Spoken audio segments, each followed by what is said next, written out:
Ma'am, yung post po ng Cebu Governor, sinabi niya na we're flooded to the max. And yet, yun nga yung budget supposed to be para sa flood control, umaabot ng 26 billion. Ano pong reaction ng Palace dito? Yun din naman po. Yan po ang dahilan kung bakit po nagpapaimbestiga ang Pangulong Marcos Jr. Dahil nakita niya po yung epekto, may mga budget na inilaan para dito pero parang hindi gumagana.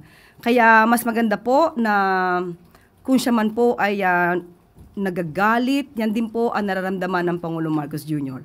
At kung meron po siya pang mga alam, may mga facts, may mga data rin po, si Governor para dito mas na makakatulong sa ating gobyerno para mapanagot ang dapat mapanagot, yan po ay welcome.